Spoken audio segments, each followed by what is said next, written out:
ईंट भट्टा स्वामियों ने भ्रष्टाचार पर खोला मोर्चा, प्रशासन से की कड़ी कार्रवाई की मांग। खबर पश्चिमी यूपी के जनपद मुजफ्फरनगर से। जनपद में कचहरी परिसर स्थित जिला पंचायत सभागार में शनिवार को ईंट भट्टा स्वामियों और प्रशासन के बीच महत्वपूर्ण बैठक आयोजित हुई। बैठक का उद्देश्य भट्टा संचालन से जुड़ी प्रक्रियाओं को स्पष्ट करना, शासन के दिशा निर्देश से स्वामियों को अवगत कराना और रॉयल्टी समेत अन्य शुल्कों की समयबद्ध जमा सुनिश्चित करना था। बैठक में अपर जिलाधिकारी राजस्व, खनन अधिकारी, प्रदूषण विभाग के प्रतिनिधि समेत कई अधिकारी मौजूद रहे। लेकिन बातचीत के दौरान ईंट भट्टा स्वामियों ने खनन विभाग के कुछ बाबुओं पर भ्रष्टाचार के गंभीर आरोप लगाकर माहौल गर्म कर दिया। भट्टा स्वामियों ने आरोप लगाया है कि खनन विभाग के बाबू अवैध नोटिस देकर अनावश्यक दबाव बनाते हैं। एक ही जांच को बार बार दोहराने के लिए मजबूर किया जाता है। जांच और अनुमति प्रक्रियाओं में धांधली कर आर्थिक शोषण किया जाता है। स्वामियों ने इन कर्मचारियों को तत्काल प्रभाव से हटाने की मांग की और कहा कि इसी भ्रष्टाचार के कारण कई भट्टा संचालक कारोबार जारी रखने में असमर्थ हो रहे हैं। बैठक में एडीएम प्रशासन गजेंद्र सिंह ने बताया कि एनसीआर क्षेत्र में ईंट भट्टों का संचालन सर्वोच्च न्यायालय और एनजीटी के दिशा निर्देशों के तहत नियंत्रित किया जाता है। उन्होंने यह भी स्पष्ट किया कि फुकाई का समय 1 मार्च से 30 जून तक रहेगा। सभी भट्टा स्वामी रेगुलेटरी फीस और निर्धारित शुल्क समय पर जमा करें। किसी भी शिकायत पर प्रशासन त्वरित कार्रवाई करेगा।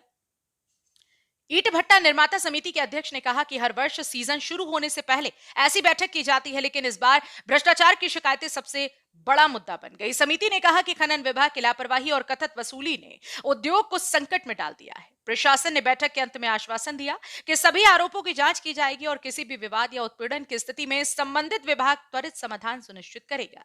भट्टा स्वामियों का कहना है कि यदि खनन विभाग में सुधार नहीं हुआ तो आने वाला सीजन उद्योग के लिए बेहद मुश्किल साबित हो सकता है। जनपद मुजफ्फरनगर से संवाददाता तनवीर मलिक की रिपोर्ट। जी भाई साहब, आपका परिचय। मेरा नाम अरविंद चौधरी है और आज यहाँ जिला सभागार में एक मीटिंग थी भट्टा संचालकों की और मैं भी एक भट्टा संचालन करता हूँ, उसी के रूप में मैंने भी भाग लिया। आज एडीएम साहब ने और खनन अधिकारी ने सभी को बताया कि अपनी जो खनन है, जो भट्टा संचालकों को जमा करनी होती है उसकी फीस, वे रॉयल्टी अपनी समय से जमा करा दे ताकि किसी को संचालन करने में कोई दिक्कत ना हो। साथ के साथ जो भी उसका वाहन उसे खनन को कर रहा है उसमें भी उसके नियमों का पालन करे। और कुछ भट्टा संचालकों की शिकायत थी विभाग के प्रति। उनका कहना ये था कि हम लोग जब विभाग का पूरा सहयोग कर रहे हैं, लेकिन विभाग के कुछ कर्मचारी ऐसे हैं जिनसे उन्हें शिकायत थी उनके व्यवहार से, और कुछ लोगों ने तो यहाँ तक आरोप लगाया कि उन्होंने उनसे अपने काम के बदले में कुछ अवैध रूप से पैसे की भी मांग की है और कुछ ने दिया भी है। तो वो सब बातें भी रखी। हालांकि पता चला है कि शाम को जिलाधिकारी महोदय से भी इस संबंध में मिलेंगे और वहाँ भी अपनी बात रखेंगे।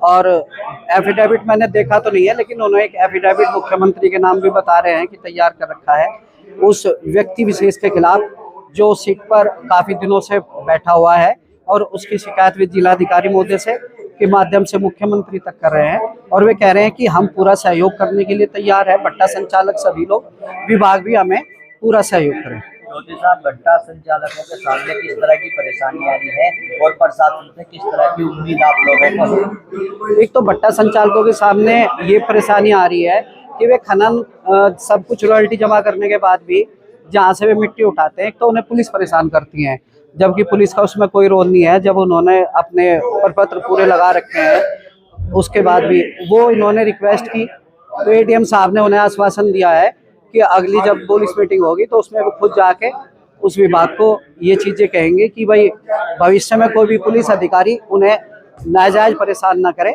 अगर कोई बात है तो। और जो भी निर्देश यहाँ से दिए गए हैं और जो जरूरत है वे सभी पूरी करी जाएगी।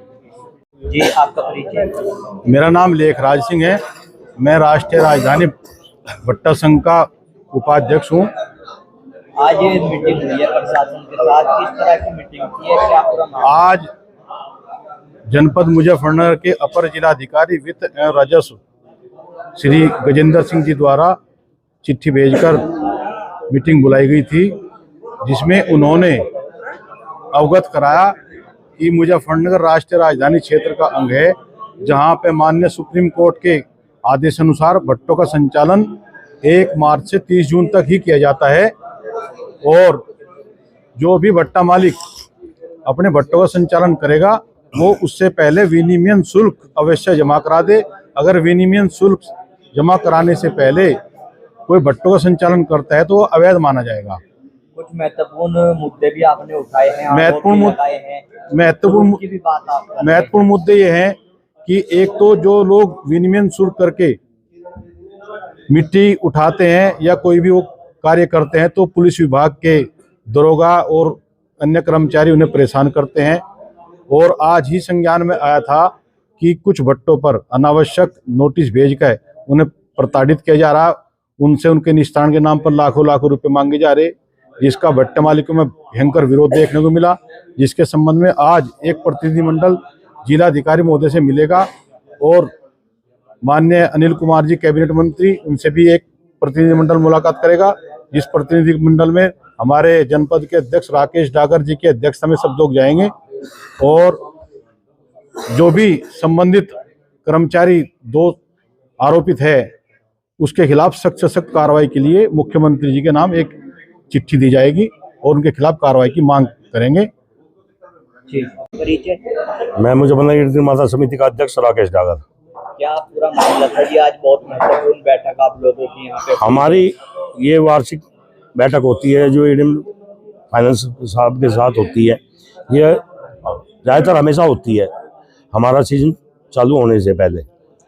अब जो ये मीटिंग रखी गई है, पहले तो ये रखी गई है कि भाई जितने भी भट्टा स्वामी हैं वो अपना विनिमय शुल्क जमा करके ही खनन करें और अपनी गाड़ियों पर खनन की जो माइनिंग परमिट है वो लगा के रखें ताकि कोई दिक्कत ना आवे। पर हमें कुछ परेशानियां आती हैं फिर भी, जैसे कि हमें पुलिस प्रशासन की ओर से आती है। पुलिस प्रशासन जो जिस भी चौकी के क्षेत्र से निकलते हैं वो ज़्यादातर रोकते हैं, माइनिंग परमिट दिखाने के बावजूद भी वो नहीं मानते। तो हमारी यही मांग थी एडीएम साहब से कि भाई आप लेटर निकालो एक, भैया उनको सूचित करो या पुलिस को रोको, कैसे करो, क्योंकि जब हम मिनिमम शुल्क जमा कर देते हैं और हमें 2 मीटर तक की परमिशन मिट्टी उठाने की है पर सरकारी जेसीबी से, तो हमें परेशान नहीं किया जाना चाहिए। दूसरी हमारी मांग थी कि खनन विभाग के जो बाबू हैं कुलदीप सिंह, उनके भ्रष्टाचार के उन पर आरोप है। जो काफी समय से हमें भट्टा मालिक कह रहे हैं कि जी हमसे कोई किसी से 1 लाख मांग रहा है, किसी से 2 लाख रुपए मांग रहा है। जबरदस्ती गढ़ीनुआबाद के 4 भट्टे वाले हैं, उनको लगातार नोटिस जारी कर रहा है, उन पर दबाव बना रहा है, 1-1 लाख रुपए 2-2 लाख रुपए उनसे मांग रहा है। तो हमारा ये आरोप है कि उसे इस पद से हटाकर उसकी जांच की जाए और इस पद पर किसी जो भी ईमानदार आदमी हो, हम नहीं कहते कौन है, अपनी मर्जी से जो भी प्रशासन जिसे भी नियुक्त करे इसको हटाकर उसे नियुक्त कर दे। दूसरी हमारी इसी मांग को लेकर आज डीएम साहब से एक प्रतिनिधिमंडल मिलेगा मेरी अध्यक्षता में और माननीय कैबिनेट मंत्री अनिल कुमार सिंह जी भी हमने समय ले रखा, उनसे भी मिलेंगे इसी को लेकर। मीटिंग रखी गई थी ये जनपद मुजफ्फरनगर के जितने भी भट्टा एसोसिएशन के पदाधिकारीगण हैं उनके साथ में ये मीटिंग करी गई है और सबसे ये अनुरोध किया गया है कि जो एनसीआर क्षेत्र में माननीय उच्चतम न्यायालय और माननीय एनजीटी के जो आदेश हैं उसी के तहत जो फुकाई का समय निर्धारित किया गया है 1 मार्च से 30 जून तक, उसी में ही फुकाई की जाए। इसके अतिरिक्त जो रेगुलेटिंग फीस जमा करने का सेशन चल रहा है सह समय इसके लिए अप्लाई कर दें और जो भी कोई प्रशासनिक दिक्कतें आती हैं हमें बताएं, हम पूरा प्रयास करेंगे। मालिकों ने कुछ समस्याएं बताई? समस्या उनको तरह बताई गई हैं कि जो भी उनका आवागमन होता है उसको लेके कुछ अधिकारीगणों में कुछ जो एनोमली होती है हम उसको दूर करेंगे। उसके लिए हमने बता दिया है कि जो भी संबंधित अधिकारी विभाग हैं उनको हम अलग से मीटिंग करके उसके लिए ब्रीफ कर देंगे। किसी भी तरह की कोई समस्या नहीं आने दी जाएगी।